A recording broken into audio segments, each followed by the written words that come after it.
Hello friends, welcome to our YouTube channel commerce target NET and JRF.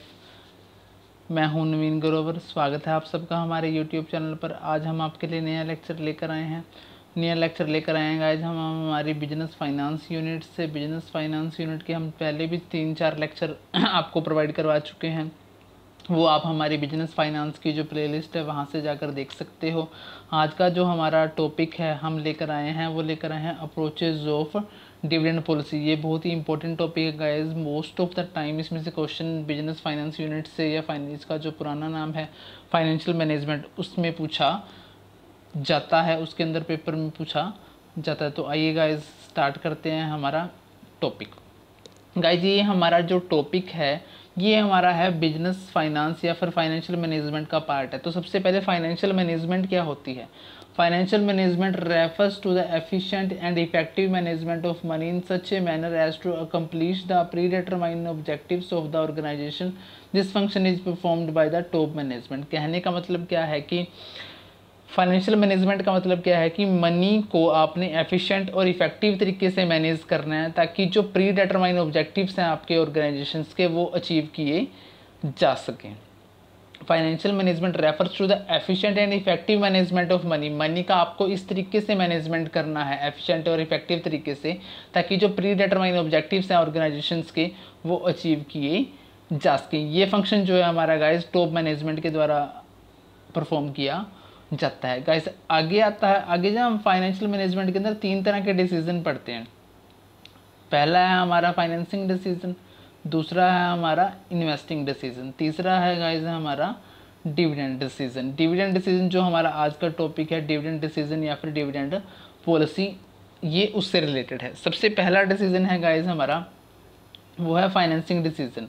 अब financing decision क्या कहता है कि फाइनेंसिंग डिसीजन के अंदर हम पढ़ते हैं कि this decision of financial management is related with capital structure. जो हमारा फाइनेंसिंग डिसीजन है किससे जुड़ा हुआ है गाइस? कैपिटल स्ट्रक्चर के से जुड़ा हुआ है, जिसके अंदर हम ये डिसाइड करते हैं कि from which sources we raise the fund, किन किन सोर्सेज से फंड इकट्ठा करना है और किस किस रेशो में करना है। इसके अंदर गाइस ये डिसाइड किया जाता है कि जो हमारा फाइनेंसिंग फंक्शन है वो जुड़ा हुआ है हमारा कैपिटल स्ट्रक्चर से, जिसके अंदर हम ये डिसाइड करते हैं कि किन किन सोर्सेज से किस किस रेशो में कितना कितना फंड हमें रेज करना है। इसके वजह से हम ये डिसाइड करते हैं कि इक्विटी से कितना डिसाइड प्राप्त करना है और डिबेंचर से कितना हमें कलेक्ट करना है। फाइनेंसिंग डिसीजन के अंदर हम ये डिसाइड करते हैं। दूसरा गाइस हमारा जो फंक्शन होता है वो होता है investing decision. After raising the fund from the different sources of finance, finance के डिफरेंट सोर्सेज से हमें फंड कलेक्ट करने के बाद फाइनेंसिंग डिसीजन के अंदर हमने क्या किया है कि फंड को कलेक्ट कर लिया है।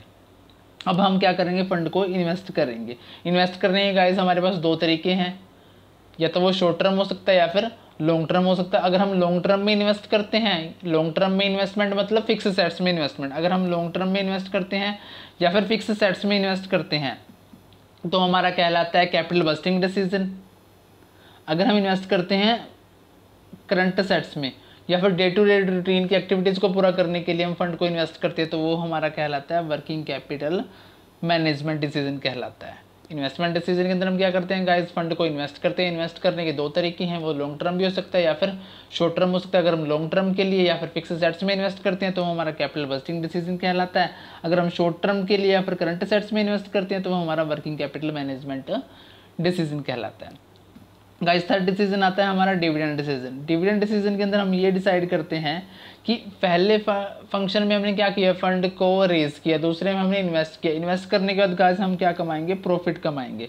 अब प्रॉफिट का कितना part as a dividend shareholder में डिस्ट्रीब्यूट करना है और कितना भाग फ्यूचर अपॉर्चुनिटी को देखते हुए हमने अपने बिजनेस में रखना है, ये हम डिसाइड करते हैं डिविडेंड डिसीजन के अंदर या फिर डिविडेंड पॉलिसी के अंदर।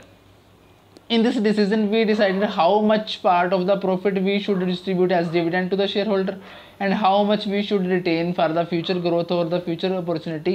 The part which we will retain, जो हम part retain करेंगे वो retained earning कहलाएगा या फिर दूसरा नाम उसका क्या है? Plowing back of प्रॉफिट्स कहलाएगा। डिविडेंड डिसीजन के अंदर हम ये डिसाइड करते हैं कि जो भी हमने गाइस प्रॉफिट कमाया है उस प्रॉफिट के 2 हिस्से करते हैं शेयर होल्डर में एज ए डिविडेंड बांटना और फ्यूचर अपॉर्चुनिटीज़ को देखते हुए हमने क्या रखना? फ्यूचर के बिजनेस के अंदर ही रखना। वो पार्ट हमारा क्या कहलाता है? रिटेन्ड अर्निंग कहलाता है या फिर फ्लोइंग बैक ऑफ प्रॉफिट कहलाता है। जो डिविडेंड डिसीजन है, डिविडेंड पॉलिसी है गाइज, उसकी कुछ अप्रोचेज हैं। अप्रोचेज हमारी दो टाइप की हैं, एक तो रेलिवेंट, दूसरी हमारी इरेलीवेंट। जो गाइज रेलिवेंट अप्रोच है उसमें दो टाइप आते हैं, पहला आता है वाल्टर मॉडल, दूसरा आता है हमारा गोल्डन मॉडल। जो इरेलीवेंट है उसमें सिर्फ एक ही आता है, हमारा मोदी गिलियानी मिलर आता है। आज हम पढ़ने वाले हैं guys Walter model. Walter model की हम क्या करने वाले हैं, स्टडी करने वाले हैं। वाल्टर मॉडल किसने दिया था, given by James C Walter. According to Walter model dividend क्या होता है, रेलिवेंट होता है। वाल्टर मॉडल किसने दिया, जेम्स सी वाल्टर ने दिया। According to this model dividend क्या होता है, रेलिवेंट होता है। आगे क्या कहते हैं, the investment policy of A firm can not be separated from the dividend. Walters model show the relationship between the internal rate of return and cost of capital. कहने का मतलब क्या है कि जो हमारा वाल्टर मॉडल है, वाल्टर मॉडल क्या करता है गाइज, रिलेशनशिप शो करता है हमारा रेट ऑफ रिटर्न मतलब आर एंड के। आर से हमारा मतलब है रेट ऑफ रिटर्न, के से हमारा मतलब है कॉस्ट ऑफ कैपिटल के बीच में। इसलिए हम बताते हैं कि जो वाल्टर मॉडल है वो रिलेशनशिप शो करता है rate of return and cost of capital के बीच में। आगे इस बीच में क्या कहता है कि जो इन्वेस्टमेंट पॉलिसी है उसको सेपरेट नहीं किया जा सकता, किससे, डिविडेंड से सेपरेट नहीं किया जा सकता। आगे क्या कहते हैं कि optimum dividend policy, optimum dividend policy which will be determined by the relationship of R and, कि आगे क्या कहता है जो ऑप्टिमम डिविडेंड पॉलिसी है वो किसके द्वारा निर्धारित की जाती है, वो किसके रिलेशनशिप आर एंड के की।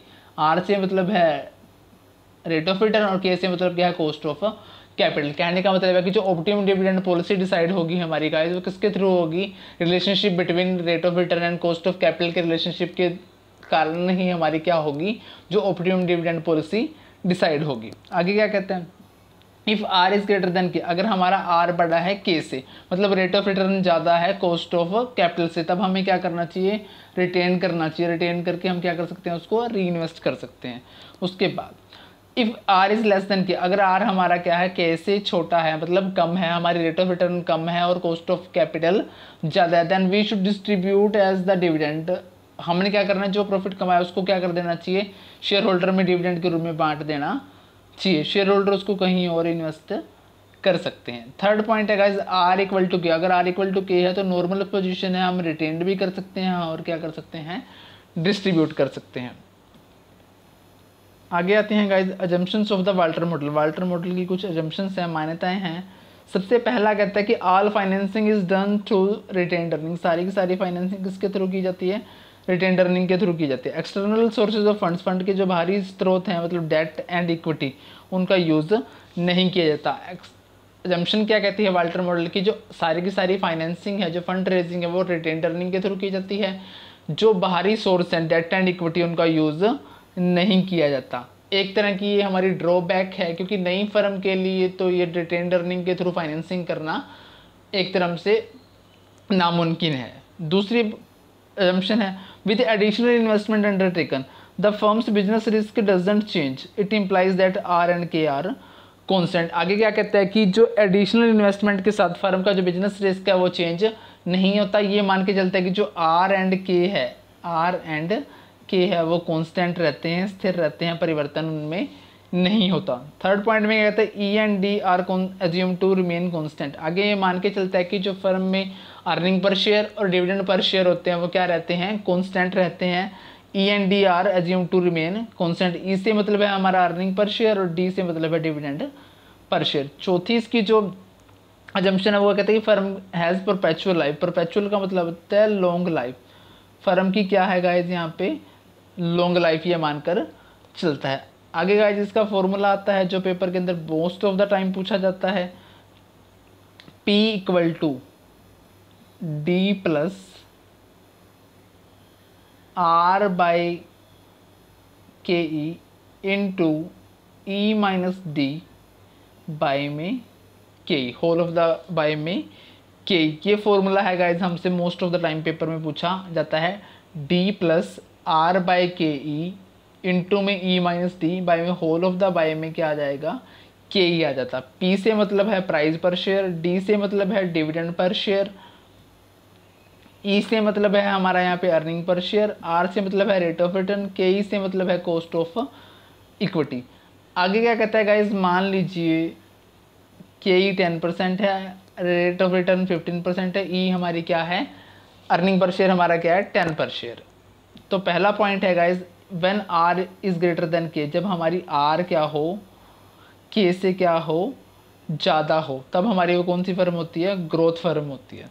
The firm has adequate opportunity, so firm should retain all earning rather than to distribute.